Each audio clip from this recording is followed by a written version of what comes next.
जैसा 19 बताए थे उसी प्रकार का 20 था, वो आपको और बना लीजिएगा अपने से। 21 नंबर पर ध्यान दीजिए। सवाल में कहता है कि एक फर्म के व्यापारिक खाते के निम्नलिखित आंकड़ों से रॉ मटेरियल कंज्यूम्ड यानी प्रयुक्त सामग्री की लागत, निर्मित माल का मूल्य और बिक्री पर सकल लाभ ज्ञात कीजिए। आया बात समझ में? अब हम यहाँ पर स्टेटमेंट ऑफ कॉस्ट बनाएंगे। आपको ट्रेडिंग अकाउंट दिया हुआ है और जो यूट्यूब पर देख के बना रहे हैं, जब हम सवाल बनाते हैं तो सवाल आपके सामने होना चाहिए। जब तक आपके सामने सवाल नहीं होगा आप कैसे समझिएगा कि हम क्या बोल रहे हैं और क्या समझा रहे हैं? तो ये आपके सामने होना चाहिए। देखिए 21 नंबर में अब हम बताएंगे statement of cost. Statement of cost. सवाल में ट्रेडिंग अकाउंट दिया हुआ है। सवाल में कभी कभी क्या होता है कि आपको ओपनिंग स्टॉक और क्लोजिंग स्टॉक रॉ मटेरियल का भी हो सकता है, फिनिश्ड गुड्स का भी हो सकता है, WIP का भी हो सकता है। तो opening stock of raw material और closing stock of raw material prime cost के अंतर्गत जब हम रॉ मटेरियल कंज्यूम्ड निकालते हैं वहां यूज करते हैं। WIP का ओपनिंग स्टॉक और क्लोजिंग स्टॉक फैक्ट्री ओवरहेड के अंतर्गत जोड़ घटाव करते हैं। और फिनिश्ड गुड्स का ओपनिंग स्टॉक क्लोजिंग स्टॉक हम लोग जब ऑफिस कॉस्ट जोड़ मतलब निकल जाता है, कॉस्ट ऑफ प्रोडक्शन निकल जाता है, उसके बाद हम लोग opening stock of finished goods जोड़ते हैं, closing stock of finished goods घटाते हैं। तो सवाल में देखिए ओपनिंग स्टॉक दिया हुआ है फिनिश्ड गुड्स का 8000 और रॉ मटेरियल का 2400 और क्लोजिंग स्टॉक दिया हुआ है फिनिश्ड गुड्स का 7000 और रॉ मटेरियल का 2800। तो ये जो फिनिश्ड गुड्स का ओपनिंग क्लोजिंग है ये तो हमको कॉस्ट ऑफ प्रोडक्शन निकालने के बाद यानी ऑफिस ओवरहेड जोड़ने के बाद। चलिए तो यहाँ पर है आपको रॉ मटेरियल ओपनिंग स्टॉक 2400, तो इसकी चर्चा हम यहाँ कर लेंगे। Opening stock of raw material जो कि आपके पास 2400 का पहले से था, ये 2400 यहाँ लिखेंगे। इसमें दो चीज ऐड होता है, एक ऐड होता है परचेज ऑफ रॉ मटेरियल और एक ऐड होता है कैरेज। यदि हो सवाल में तो सवाल में देखिए कैरेज भी है 2000 है ना, अब परचेज भी है 24000 है ना। तो purchase of raw material 24000 add करेंगे और कैरेज जो है भाड़ा ये भी ऐड करेंगे। कितना है? 2000। तो जोड़ के हो गया 28400। 24 2 26 2 28400।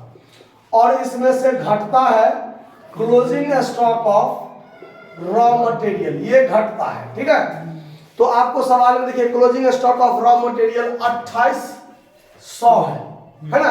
अब इसमें से आप घटाइएगा तो कितना बचता है? 25600 घटा के देखिए तो ये बचेगा। जो बचता है वो है रॉ मटेरियल कंज्यूम्ड 25600।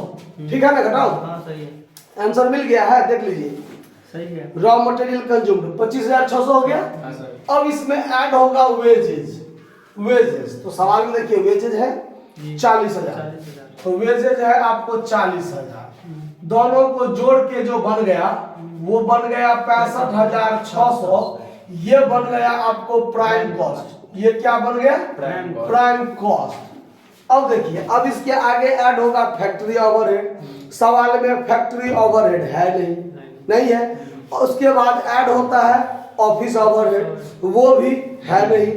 तो देखिए जो चीज नहीं है जहां तक गया, मान लीजिए ये प्राइम कॉस्ट हो गया मेरा और प्राइम कॉस्ट के बाद फैक्ट्री ओवरहेड नहीं है, तो यही प्राइम कॉस्ट हमारा वर्क कॉस्ट बन गया। क्लियर? उसके बाद ऑफिस ओवरहेड नहीं है तो यही प्राइम कॉस्ट हमारा कॉस्ट ऑफ प्रोडक्शन बन गया। क्लियर? तो अब यहां पर ये जो बन गया प्राइम कॉस्ट, यही हमारा कॉस्ट ऑफ प्रोडक्शन हो गया। यही क्या हो गया? Cost of production. अब इसी में ऐड होगा opening stock of finished goods. Opening stock of finished goods. देखिए opening stock of finished goods कितना है सवाल में? 8000। Opening stock of finished goods 8000, इसको जोड़िएगा तो ये हो जाएगा आपको 73,600। फिर इसमें से लेस होगा closing stock of finished goods, कितना है 7,000। घटाने पर ये आपको हो जाएगा 67,600, यही होगा। देख लीजिए घटा के, ये निकल गया आपका टोटल कॉस्ट। ये क्या निकल गया? अब इसमें ऐड कीजिएगा आप प्रॉफिट, जो सवाल में आपको स्पष्ट दिया हुआ है। देखिए प्रॉफिट है ना 17,400, तो ये 17,400 जोड़ दीजिए, तो जोड़ कर जो आएगा वो होगा सेल्स। जोड़ कर देखिए 85,000 हो रहा है, और आपका सेल्स 85 की 84 होता है। कहीं गलती फिर किए घटाने में, आपको हमने बताया यहाँ पर, ये इसमें से इसको घटाइएगा तो 66,600 होगा। कितना होगा? 66,000। हाँ, इसमें इसको जोड़िएगा तो सेल्स कितना होगा? 84,000। अब देखिए हमको आया 85,000, ट्रेडिंग अकाउंट में है 84,000, इसका मतलब हमने कहीं क्या किया है? मिस्टेक किया है। तो फिर पीछे रिटर्न देखें तो मिल गया 66,600, 17,400 जोड़िएगा प्रॉफिट, तो आपको जोड़ के जो 84,000 आया वो सेल्स, और आपका ट्रेडिंग अकाउंट में सेल्स 84,000 है, तो ये आपका सवाल सही हो गया।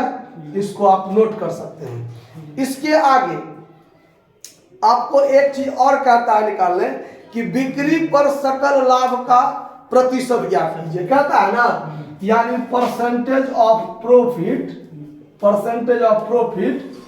यानी ग्रॉस प्रॉफिट ऑन सेल्स, ये चीज कहता है निकालने। तो ऑन से पहले वाला ग्रॉस प्रॉफिट को ऊपर, ऑन के बाद वाला सेल्स को नीचे, गुने कितना 100। तो ग्रॉस प्रॉफिट कितना है 17,400, और बट्टा में सेल्स कितना है 84,000, गुने क्या कर दीजिए 100। काटिए कितना होता है, डबल जीरो से डबल जीरो ये कट गया, एक जीरो से ये कट गया, 1740 में 84 से भाग दीजिए, तो 1740 भागा 84, भाग दे के आया 20.7 है, 20.7 है। तो ये आंसर भी आपका हो गया एक आंसर। क्लियर? कोई दिक्कत हुआ समझने में? नोट कर लीजिए।